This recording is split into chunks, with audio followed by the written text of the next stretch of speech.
আরব দেশের ৫টা চুলা আমি কিভাবে পরিষ্কার করি সেটা আজকের ভিডিওতে দেখাবো।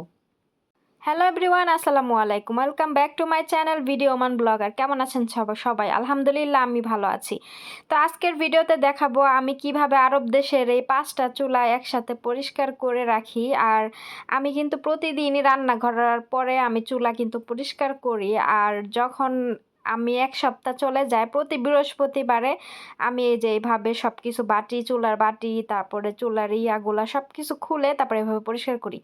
তো এইখানে যে দেখতে পারতেছেন একটা চুলা পরিষ্কার করার একটা স্প্রে। এইটা এত ভালো, মনে করেন অনেক ভালো। এটা আমি স্প্রে করে দিচ্ছিলাম আর আমার নাকে মুখে মানে এটা ধক অনেক বেশি যাচ্ছিল। পরে আমি নাকটা ঢাইকা নিছি কারণ গন্ধটা মানে আমার সহ্য হইতেছিল না। তারপরে এই দেখেন এটা যখন ময়লার মধ্যে দিবেন একদম ফুলে উঠবে ফেনার মতো। তো এটাই কিন্তু ময়লা কাটে। আর আমি প্রতি সপ্তাহে চুলা পরিষ্কার করে থাকি। তো অত বেশি ময়লা নাই। তারপর আমার কাছে মনে হইলো যে একটু ময়লা আছে এজন্য। আপনি যখন রান্না করতে যাবেন, রান্নাঘরটা যদি পরিপাটি না থাকে, চুলাটা যদি অপরিষ্কার থাকে তাহলে কিন্তু আপনি রান্না করতে আপনার নিজেরও কেমন জানি ভাল লাগবে না। তো সবকিছু পরিষ্কার থাকলে কিন্তু রান্না করতেও ভাল লাগে। তো আমি যে চুলার ফ্রেম, তারপরে বাটি এগুলাতেও আমি এটা স্প্রে করে দিচ্ছিলাম।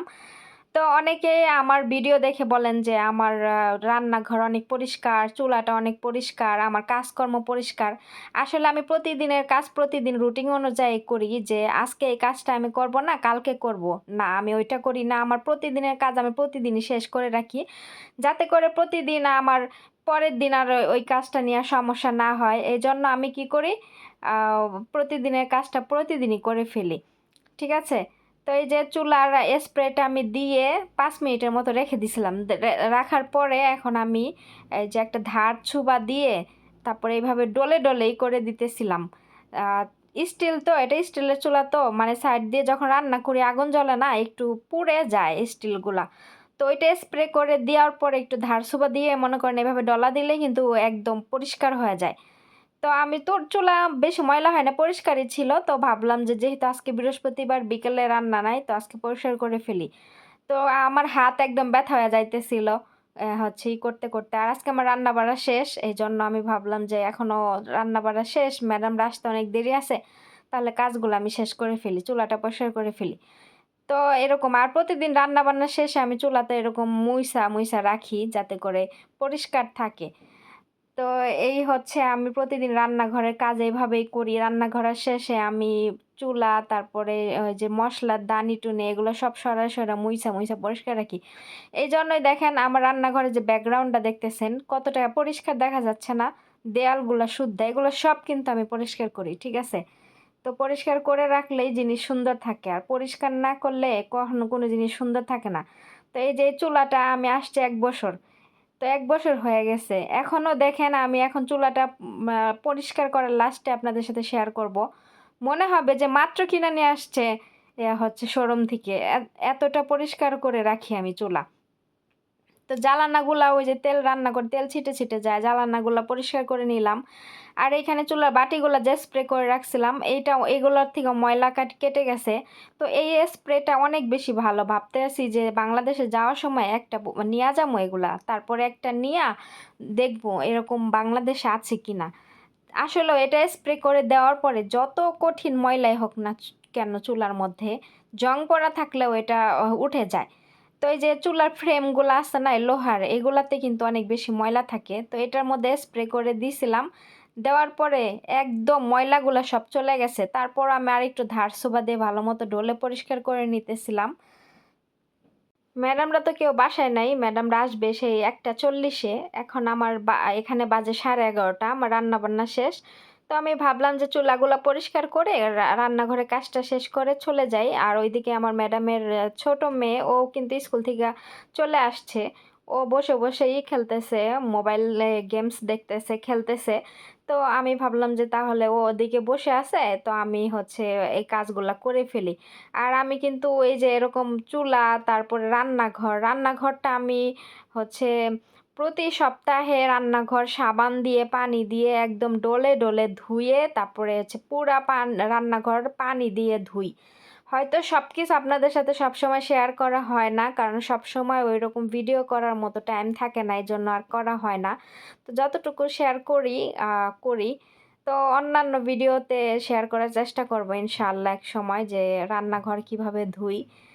তো এই যে ভালো করে ডলে, ডলে পরিষ্কার করতেছিলাম, আর আজকে ক্যামেরাটা জানি কেমন এরকম মানে হয়ে বাঁকা-তেড়া এরকম হয়ে যাইতেছিল কেন আমি বুঝতাছি না। কি হইলো ফোনের, আবার মোবাইল পইড়া গেছিল হাত থেকে ২ বার।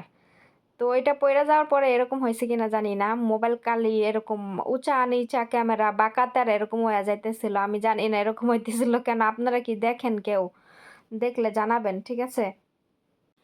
এখন প্রবাসে আছি, প্রবাসের ভিডিওগুলা শেয়ার করি। যখন বাংলাদেশে থাকবো তখন বাংলাদেশের ভিডিও শেয়ার করব। আর ইনশাআল্লাহ বাংলাদেশে গেলে তো অনেক সুন্দর, সুন্দর ভিডিও আপনাদের সাথে শেয়ার করব। বাংলাদেশের রান্না-বান্না, বাংলাদেশে ঘোরাফেরা, বাংলাদেশে খাওয়া-দাওয়া সবকিছুই শেয়ার করব। অনেক মানুষ কিছু, কিছু মানুষ আছে যে বিদেশে যখন থাকে তখন অনেক সুন্দর, সুন্দর ভিডিও শেয়ার করে। কিন্তু বাংলাদেশে গেলে আমার মনে হয় তারা কোনো কনটেন্টই খুঁজে পায় না। আবোল-তাবোল কনটেন্টগুলা ছাইড়া দেয়। মানে মান-ইজ্জত বলতে কি কিছু নাই তাদের। তাদের কি ব্যক্তিত্ব বলতে কিছু নাই। মানে যা তা কনটেন্ট কইরা ছাইড়া দেয়। অনেকের ভিডিও আমি দেখি। তো সেইখানে বললাম যে আসলে নিজে ভিডিও করে নিজের ভিডিওটা একটু করে দেখা উচিত যে আসলে ভিডিওটা কেমন হইছে। ঠিক আছে? তো এরকম ভিডিওটা পাবলিকলি করে কেমনে আমি জানি না।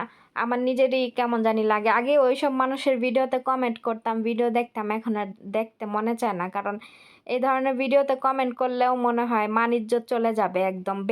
নিজের ব্যক্তিত্ব নিজের নষ্ট করা হবে। এজন্য তাদের ভিডিও এখন আর দেখিও না। সামনে আসলেও দেখি না। আর হচ্ছে কমেন্ট তো করা দূরের কথা। বাংলাদেশে গেছে সুন্দর, সুন্দর ভিডিও শেয়ার করবে। বাংলাদেশে গ্রামীণ পরিবেশ, গ্রামীণ রান্না-বান্না, মাটির চুলায় রান্না-বান্না।